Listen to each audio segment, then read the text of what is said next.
ताली बजाकर नारायण नारायण करने लगता था। मगर कुछ समय के बाद मेरी माता श्री भी चली गई, संत जन भी वहां से विदा हो गए। मैं रोने लगा। मैंने तप किया, भजन किया संतों की कृपा से। तो आकाशवाणी हुई कि रामदास घबराओ मत, अगले जन्म में तुम नारायण के मन के नाम से, नारद के नाम से जाने जाओ। दासी पुत्र था मैं, संतों की कृपा हुई। आज क्या हूं? नारद। तो नारायण के हृदय मुझे माना जाता है। इसलिए जब संतों की कृपा होती है ना प्यारे, जीवन सुधर जाता है। तो आज वेद व्यास जी को चतुर्श्लोकी भागवत प्रदान की और वेद व्यास जी ने उसी से 18,000 श्लोक निरूपण किए हैं। प्रेम से बोलो राधे।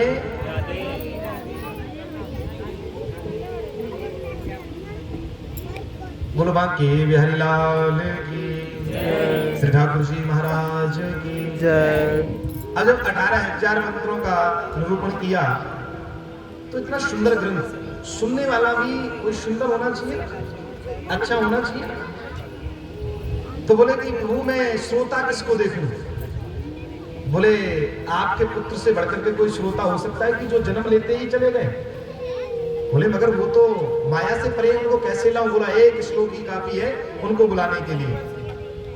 एक गौमुख नाम के शिष्य को भेजा, जहां सुखदेव जी समाधिस्थ हैं, वहां जाकर के उस श्लोक को गुनगुनाया।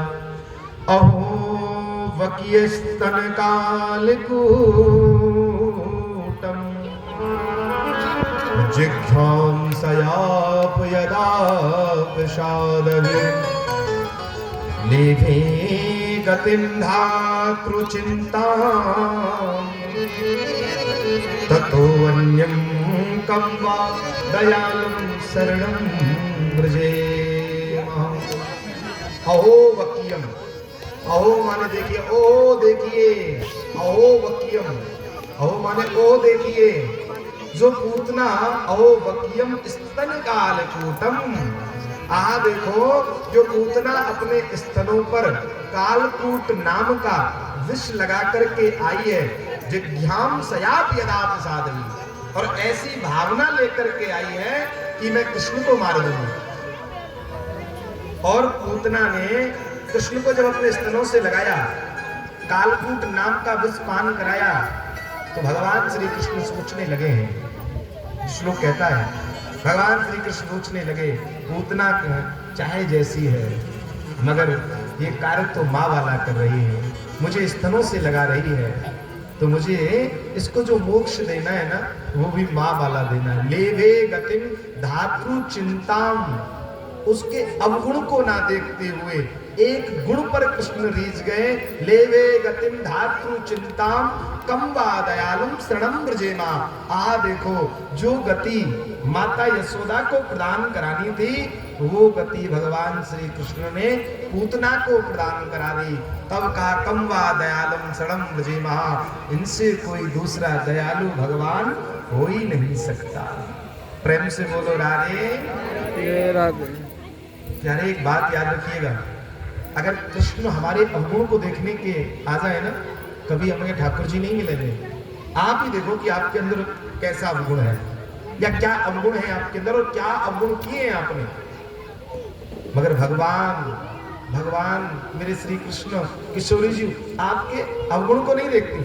एक गुण अगर आपका प्रबल है, एक गुण अगर आपका प्रबल है, तो जान जाइएगा प्यारे, ठाकुर जी आप पर रीझ जाएंगे, ठाकुर जी आपको प्राप्त हो जाएंगे। मगर एक गुण बलिष्ठ होना चाहिए, प्रबल होना चाहिए। सुखदेव जी की आंखें खुली, बोले ये श्लोक आपने कहां से श्रवण किया? बोले पिताजी से, तुम्हारे से। और एक नहीं 18,000 श्लोक हैं। बोले 18,000? सुखदेव जी ने एक क्षण नहीं लगाया, दौड़ करके गए, पिताजी के पैर पकड़ लिए। पिताश्री मुझे श्रीमद् भागवत महापुराण, इस ज्ञान यज्ञ का इस रसा स्वादन करा दीजिए, श्रवण करा दीजिए। बोले ऐसे नहीं कराएंगे। देखिए जो सुखदेव अपने परिवार को, अपने घर द्वार को, अपने पिता को छोड़ करके चले गए, भागवत का एक मंत्र उन्हें बुलाने के लिए सामर्थ्यवान हुआ। और एक बात बोले प्यारे, मंत्रों में शक्ति है। देखिए प्यारे, आजकल तो साइंस बड़ा आगे बढ़ रहा है, मगर एक बात याद रखिएगा, ज्ञान से विज्ञान बना है और विज्ञान जो है वो वेदों से निकला है। विज्ञान कभी भी वेदों से ऊपर नहीं हो सकता। प्यारे, आजकल जैसे हम कहते हैं टाइफाइड हो गया सर, टाइफाइड एक बुखार होता है ना, इसको पहले मोती जीरा कहते थे, तो इसकी पहले कोई दवा नहीं थी, तो गांव में लोग इसका झाड़ा लगाते थे और व्यक्ति सही हो जाता था। आजकल तो सर्प काटने की दवा आ गई है। पहले अगर व्यक्ति को सर्प काट लेता था तो लोग मंत्र से झाड़ा लगाते थे और जहर उसका खत्म हो जाता था। बिच्छू काट लेता था, लोग झाड़ा लगाते थे, जिसे आप फूंक कहते हैं ना, हमारे यहाँ झाड़ा बोलते हैं। तो जो आप फूंक जो करते हैं, सर्प काट लेता था, जहर खत्म हो जाता था। वो आप बागी नहीं रहे। क्यों? क्योंकि प्यारे वहां नियम, मंत्र जो है उसके लिए हमें नियम से रहना पड़ेगा, जवान पे भी कंट्रोल रखना पड़ेगा।